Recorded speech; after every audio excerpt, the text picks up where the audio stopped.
Halo, halo Bung Rocky, kita lanjutin lagi ngobrol ya. Dan saya kira tetap saja bingkainya atau angle-nya gitu kalau media kita ngomongin soal etika. Kan itu Yes. agenda setting dari Forum News Network. Nah, ini safari politik mulai terus berlanjut. Golkar baru saja ketemu PSI, kemudian kemarin Mbak Puan setelah ketemu dengan Pak Surya Paloh katanya akan berlanjut ketemu dengan Gerindra dan dengan P3, dan Gerindra sudah menyatakan akan dengan 1000 tangan terbuka begitu kalau Mbak Puan datang ke Gerindra. Tapi yang saya heran, mengapa Golkar ini ya, padahal Golkar ini kan partai yang saya kira partai yang pluralis gitu ya, kita tahu banyak sekali ya, ini partai nasionalis dan juga aktivis Islam banyak sekali di Golkar. Tapi ketika ketemu PSI kemudian dibicarakan masih ngomongin soal politik identitas. Saya kira terpaksa kita mesti ngomongin lagi, mesti diulang lagi ya, soal politik identitas itu untuk menjelaskan itu, Bung Rocky ya. Oke, karena berulang-ulang saya perdalam pengertian identity itu. Nggak ada sebetulnya di dalam secara grammar yang disebut identitas yang udah final gitu kan. Jadi kalau bilang oh identitasnya merah, identitasnya biru kuning, enggak. Dalam bahasa Yunani, bahasa Greek itu identitas itu artinya dia yang sudah mati gitu. Itu dasarnya. Kenapa? Sebab hanya orang mati yang bisa diidentifikasi. Jadi selama dia masih hidup, ya alam pikirannya bertumbuh. Seseorang kemarin diidentifikasi dengan politik Islam, iya, tapi dalam pikirannya bukan Islam yang dibayangkan oleh negara, yang marah-marah, yang fundamental kan. Jadi masyarakat Islam juga menganggap bahwa kalau saya diidentifikasi dengan Islam, saya bertanya, pengertian Islam oleh negara itu apa? Ya pasti teroris, kan begitu kan? Pasti fundamental. Padahal begitu banyak orang yang beragama secara radikal, secara fundamental, tapi tidak ingin membubarkan negara, tidak ingin jadi teroris. Jadi sebetulnya stigma itu tetap masih ada. Ini bahayanya kalau Golkar dan PSI bersatu, kan Golkar sekuler, PSI juga sekuler. Kalau dia bersatu lalu dianggap dua-duanya menolak politik identitas, berarti menolak yang tidak sekuler, menolak Islam akhirnya kan. Kan itu psikologi itu kan terbaca dengan gampang. Padahal Islam itu mayoritas secara penduduk, karena itu aspirasinya pasti Muslim tuh. Tapi fakta bahwa Partai Islam nggak pernah masuk dalam 50% suara, itu juga menunjukkan bahwa tidak dengan sendirinya identitas politik Islam itu menghasilkan kepemimpinan yang Islami itu. Yang ada adalah masyarakat yang Islami, kan itu intinya tuh. Jadi ini dua partai yang lama-lama nggak ada arah juga tuh. Padahal kita ingin Golkar sebagai partai modern itu tuntunlah bangsa ini dengan rasionalitas itu. Kalau misalnya Pak Erlangga bilang, saya mengerti apa itu politik identitas. Coba saya tanya itu, apa yang Anda maksud politik identitas? Atau PSI, apa yang Anda tahu dengan? Pasti jawabnya itu Islam radikal. Ya bukan itu yang dimaksud dengan identity. Di mana-mana di dunia itu berlaku yang disebut politik. Sebetulnya dalam bahasa lebih mudah, itu namanya politics of recognition itu. Politik pengakuan itu. Pengakuan basisnya ya identitas. Kami memberi rekognisi pada Muslim sebagai mayoritas. Itu yang namanya politik of recognition. Tapi kalau dianggap politik identitas tadi, itu artinya dibekukan. Itu. Jadi hanya orang mati yang punya identitas itu. Itu intinya. Itu. Orang hidup direkognisi. Kita merekognisi orang yang beridentitas Muslim. Karena itu identity yang in the making, terus bertumbuh. Tuh. Apa inti dari politik Islam misalnya sebagai identitas? Kalau kita mau jujur, ya keadilan. Lalu kenapa Anda anti keadilan? Kan itu soalnya tuh. Ya. Oke. Pas betul Anda mengidentifikasi itu. Tapi memang soal keadilan, dan saya kira selama ada persoalan ketidakadilan, itu akan muncul gitu perlawanan-perlawanan. Ada kelompok-kelompok muslim itu kan. Ini kan seperti kita sebut juga teologinya, ini teologi, akan kita kenal ada teologi pembebasan. Kalau ini teologi, itu keberpihakan pada du'afa dan yang di dalam Islam disebut sebagai mustad'afin. Ya, du'afa dan mustad'afin ini memang selama itu ada, pasti akan ada muncul perlawanan-perlawanan dari kelompok Islam. Gitu. Ya, jadi kalau dibilang kita harus hentikan politik identitas yang adalah secara sosiologis Islam, itu artinya kita jangan lakukan pemeliharaan orang miskin. Padahal konstitusi bilang peliharalah fakir miskin tuh. Itu ngaconya di situ tuh. Jadi kita berupaya untuk seluruh dunia menginginkan stop Islamofobi. Nah, kita justru mau melakukan itu dengan kesepakatan, oke, kita hentikan politik identitas. Itu gawatnya begitu tuh. Golkar itu datang dari politik identitas yang pada zaman Orde Baru menganggap bahwa partai-partai yang berbasis politik itu sebaiknya juga ditandingi oleh partai yang tidak punya ideologi. Ini satu-satu ideologinya adalah karya tuh. Ya udah, nggak ada soal. Tetapi itu datang dari kesepakatan politik di masa awal. Nah, sekarang masa kita balik ke situ, itu berarti seluruh perjanjian politik kita yang kita ucapkan dalam konstitusi itu batal juga kalau begitu. Nah, negeri ini didirikan justru karena identitas-identitas itu. Ada identitas etnis, ada identitas ideologi modern, ada identitas keagamaan. Kan semua itu identitas. Jangan hanya Islam yang disebut politik identitas, kan ngaco tuh. Jadi sebenarnya kalau tadi identifikasinya tepat gitu ya, isu-isu ini seharusnya kita tidak perlu membuang biaya besar-besaran untuk program deradikalisasi macam-macam gitu. Begitu keadilan itu terwujud di bangsa ini, itu itu langsung selesai kok semua persoalan di bangsa ini. Betul. Kan semua pemeriksaan pada terorisme menunjukkan bahwa mereka marah karena kemiskinan tuh. Mereka ingin mendirikan negara yang betul-betul basisnya adalah hukum Islam. Kenapa begitu? Kita tanya, kita diskusi ya, karena Islam yang paling punya potensi keadilan. Yaitu memang di dalam teologi Islam begitu tuh. Karena itu nggak tinggal praktek politiknya tuh. Jadi kalau kita bilang apa itu program deradikalisasi? Ya pulihkan keadilan sosial. Gampang aja. Selama tidak ada keadilan sosial, agama manapun akan berontak. Itu bukan cuma Islam, semua agama pasti berontak. Di Amerika Latin, yang berontak pertama justru Katolik gitu dalam teologi pembebasan tuh. Lalu dibilang kalau begitu Katolik sama dengan Islam dong. Ya sama-sama memperjuangkan keadilan. Apa bedanya tuh? Jadi hal semacam ini sepele, tapi dibuat rumit karena ingin mendiskreditkan sesuatu untuk dapat gain dari pemilih yang lain kan. Ini kan perebutan konstituen aja nih. Tetapi kan bahayanya kemudian ketika perebut konstituen kemudian membahayakan kohesi bangsa. Itu kan yang jadi concern kita semua. Ya, itu akibatnya tuh. Kalau berpikir agak jauh, mestinya PSI dan Golkar bikin kesepakatan bahwa mulai sekarang kita tidak akan mempersoalkan politik identitas karena mereka sama dengan kita memperjuangkan keadilan. Lalu orang bertanya, mereka tuh siapa? Nah, dia nggak bisa jawab kan. Ya Islam yang dimaksud. Para peneliti tahu dengan cerdas bahwa yang dimaksud dengan politik identitas diarahkan pada Islam.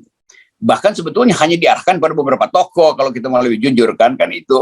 Oh, Ustadz Abdul Somad memperjuangkan negara Islam misalnya.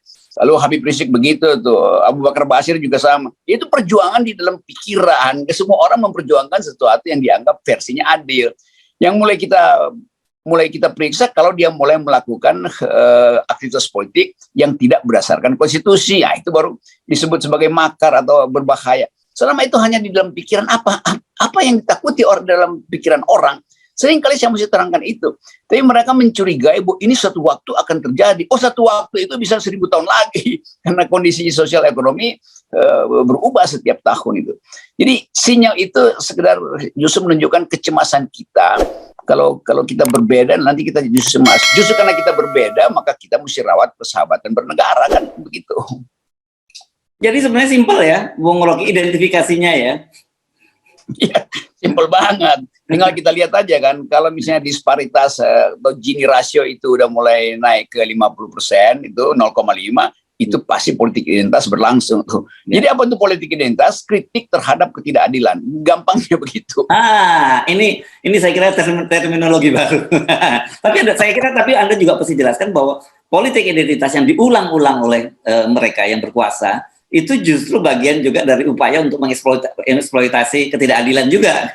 Ya, dia sekaligus mengeksploitasi ketidakadilan, sekaligus ingin memecah belah bangsa supaya bangsa ada dalam ketegangan terus.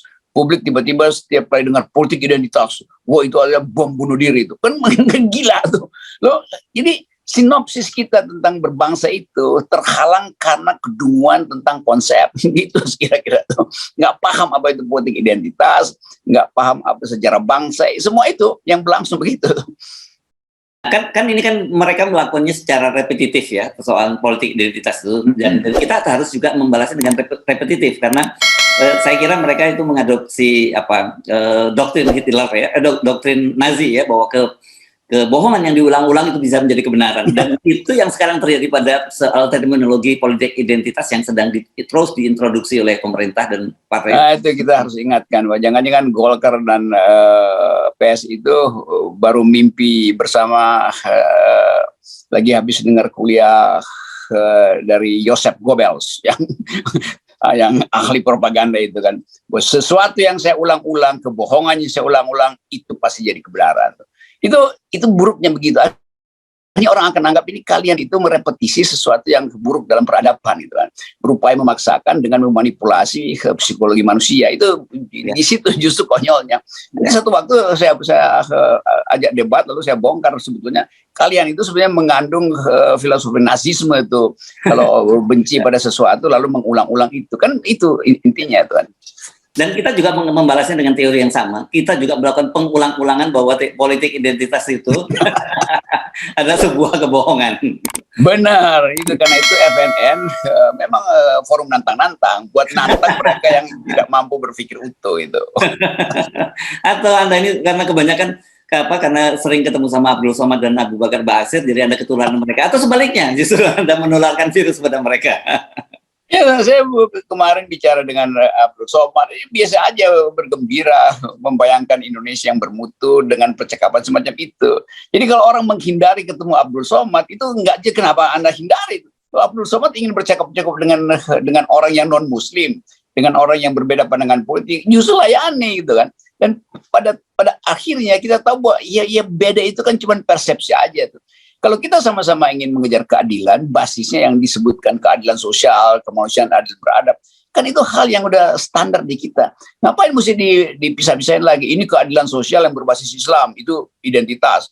Kalau keadilan sosial yang berbasis kapitalis, nah itu bagus. Mana ada kapitalisme berbasis keadilan? Kan nggak ada. Kapitalisme itu eksploitasi itu. Jadi hal-hal semacam itu yang justru dihindari atau bahkan dimusuhi oleh semua agama. Semua agama memusuhi eksploitasi. Nah, kapitalisme itu eksploitatif. Karena itu dia mesti dikendalikan oleh negara. Jangan negara yang berstruktur dengan kapitalis. Negara mengizinkan kapitalis pasar itu mengakumulasi supaya ada yang didistribusikan tuh. Nah, mendistribusikan itu artinya keadilan. Jadi negara harus paham bahwa fungsi dia adalah mendistribusikan, bukan mengakumulasi itu. Nah, itu intinya.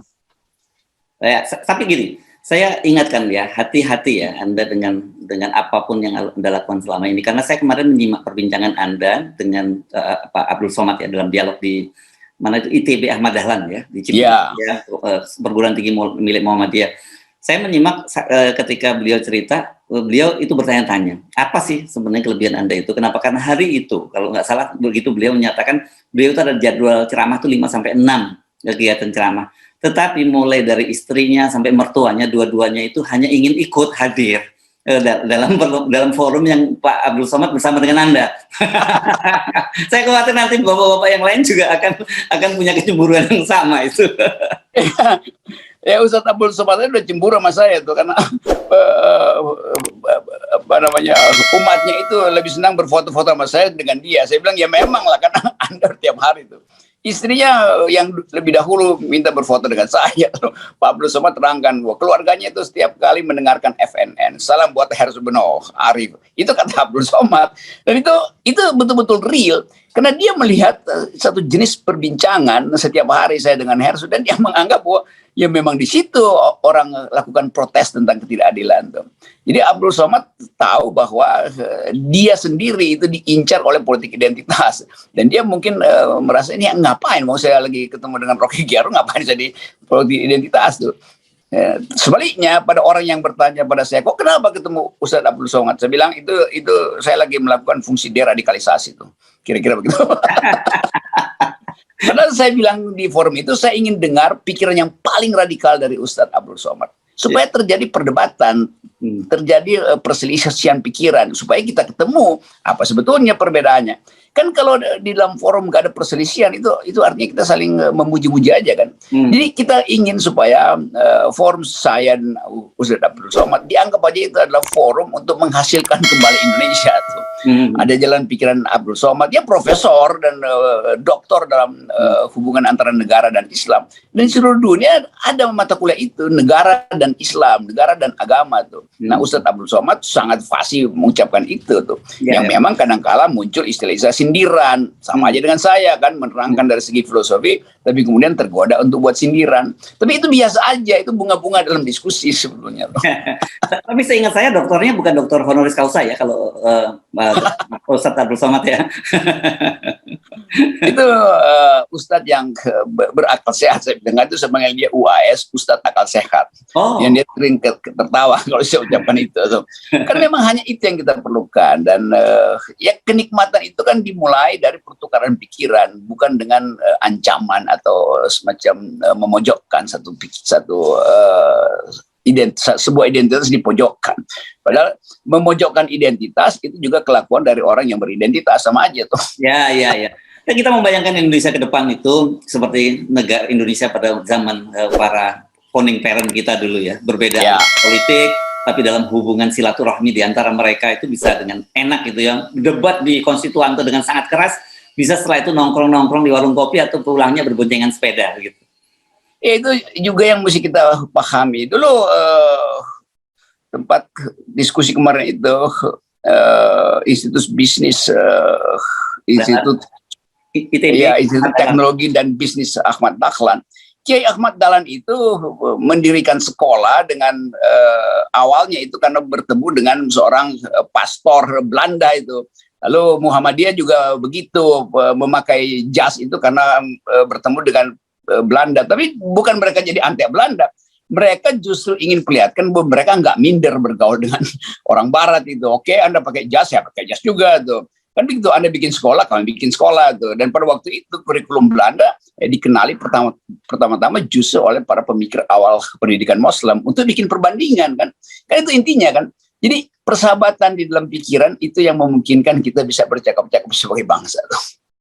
Dan kalau mundur sedikit, kalau tadi itu antar hubungan dengan antara agama lain, hubungan antara NU dan Muhammadiyah, ini antara dua ormas Islam yang sangat besar, dan dalam berbagai kesempatan orang saling mempertentangkan. Padahal sebenarnya kalau kita lihat sejarah kita mundur, itu ada film yang sangat bagus tentang dua orang kiai itu, bagaimana Ahmad Dahlan dengan Kiai Hasyim Asy'ari ini pernah berguru pada guru yang sama, ya ini Kiai di Semarang. Jadi ini kayak kalau belajar, ini kita sering lupa belajar sejarah soalnya, Bung Rocky. Jadi itu intinya, bangsa ini, sejarah bangsa ini adalah percakapan antar identitas, bukan memusuhi identitas. Itu beda betul kan, antara orang bercakap-cakap pada berbeda dan orang yang ingin memusuhi perbedaan, kan bahaya betul. Jadi kita kasih jeweran dulu nih pada Golkar dan PS ini. Ya, tapi kalau jeweran politik secara keseluruhan kita akan desakkan terus agenda. Nah, kalau ini berlaku ini di dalam semua hal, kalau tidak dimulai dengan 0%, kita akan bangkrut sebagai bangsa. Yes, oke, thank you, Bung Rocky. Yo,